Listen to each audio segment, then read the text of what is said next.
The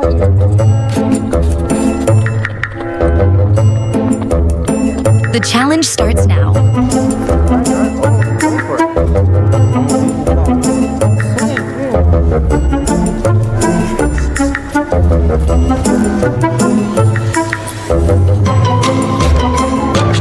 This is getting intense.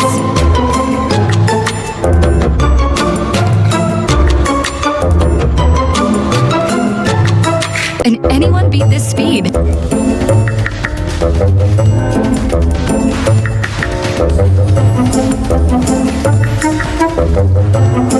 That speed is unbelievable.